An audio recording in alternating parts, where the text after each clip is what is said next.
The piano in the dark. The security footage from that night was never meant to be seen. It was supposed to be a simple motion alert, just another late shift at Whitmore Industries, where polished floors gleamed under fluorescent lights and the building slept like a giant made of glass and steel. But at 1:14 a.m., the cameras in the executive hallway captured something impossible. The CEO's cold and unreachable wife, Eleanor Whitmore, trembling in the shadows as she listened to her blind daughter play a lullaby she should not have been able to remember. A lullaby Eleanor hadn't sung since the night tragedy stole her voice, and nearly her child. Her hand covered her mouth. Her body shook like someone had ripped open the past she had fought so hard to bury. But the most shocking detail wasn't the music. It was the man sitting beside her daughter. A janitor. A stranger.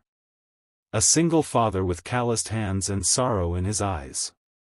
And he was teaching the blind girl a melody only Eleanor had known. A melody she never told a soul.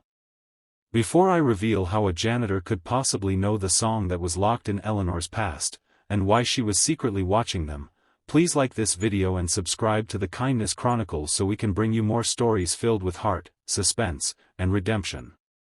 That night, the mystery began. Ethan Miles never wanted this job. Not janitorial work. Not graveyard hours. Not the ache of sweeping marble floors beneath chandeliers worth more than his yearly salary. But life didn't care about pride. Not after his wife, Sarah, died in a highway accident 3 years earlier. Not after expensive medical bills drained every dollar he'd saved. Not after raising his 8-year-old son, Noah, alone became the only mission he had left.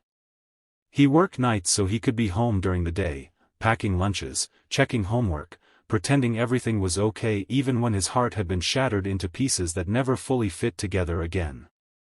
It was a Tuesday night when he heard the first note. He was disinfecting the executive conference room when the faint sound floated down the hallway, an isolated piano key, hesitant and soft, like someone was searching in the dark for a voice they once had. He froze. No one was supposed to be here this late. Only him. And maybe the ghosts of employees too stressed to leave their desks. He stepped into the hallway. Another note. Then a shaky chord. He followed the sound to a room almost no one used anymore, the executive lounge with its massive windows, its leather furniture, and its grand Steinway piano that cost more than his house. Its lid was open. And at the bench sat a girl, 10, maybe 11, her small hands trembling over the keys. Her blue eyes were clouded, unfocused, staring straight ahead into nothing. Ethan recognized her immediately. Lily Whitmore. The CEO's daughter. The girl the tabloids whispered about. The child who lost her sight 2 years earlier in a tragic car accident no one dared mention around the Whitmores. She pressed another key. It was wrong.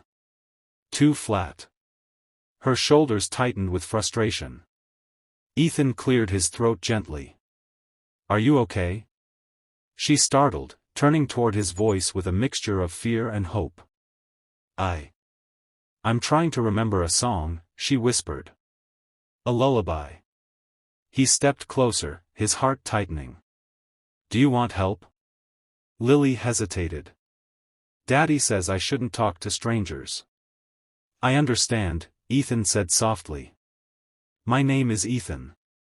I clean the building. That's all." A long pause. Then she exhaled shakily. "My name is Lily." He already knew. But hearing it from her felt different. "What song are you trying to remember?" he asked. She pressed a hand against her chest like she was trying to hold in something fragile. "The one Mommy used to sing." Before she stopped. Before everything changed. Ethan swallowed.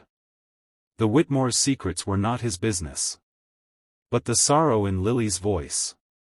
It cracked something inside him. "Do you remember anything about the melody?" he asked. She shook her head helplessly. "Only how it feels. Warm. Safe. Like everything was okay." He shut his eyes. Because he knew exactly what that meant. He knew that feeling, that warmth. Because Sarah, his late wife, used to hum a lullaby just like that. A tune filled with longing and comfort.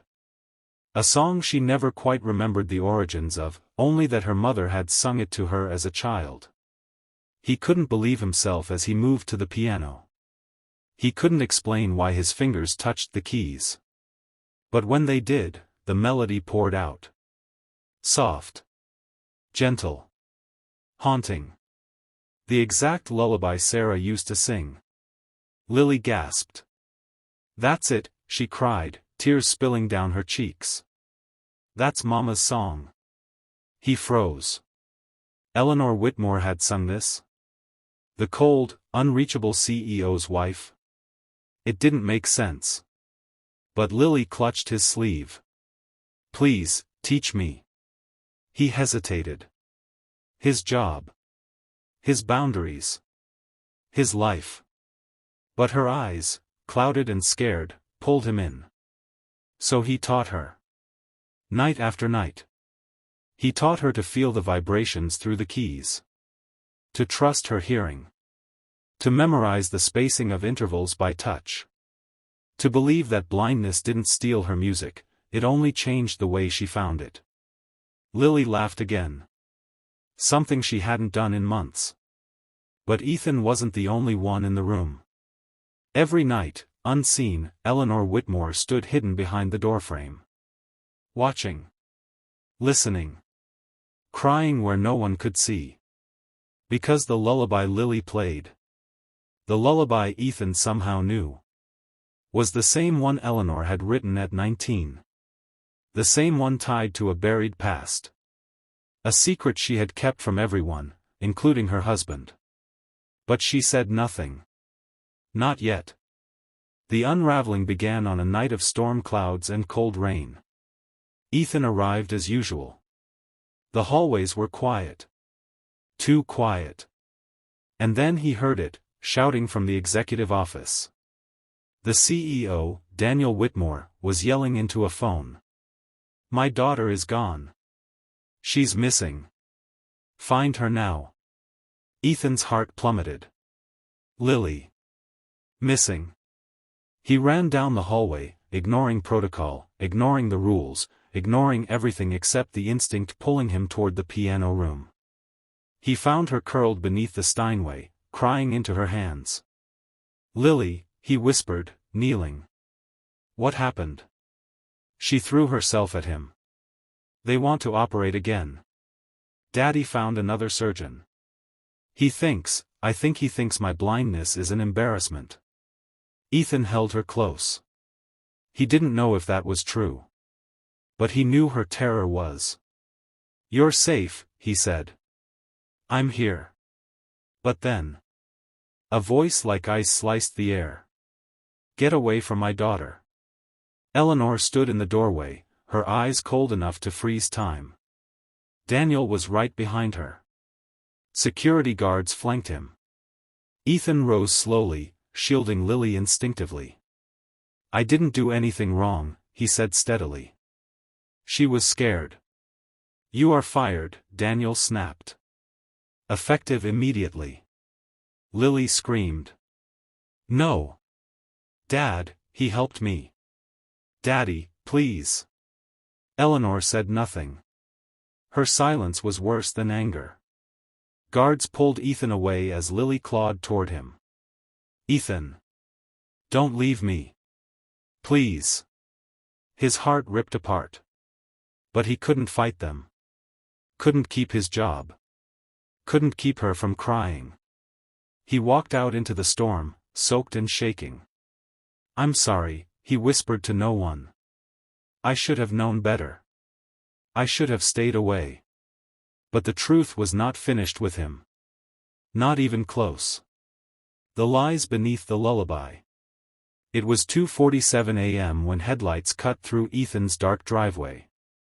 A black SUV. Sleek. Expensive. He expected security guards. Or a lawsuit. Or someone to tell him never to return to Whitmore.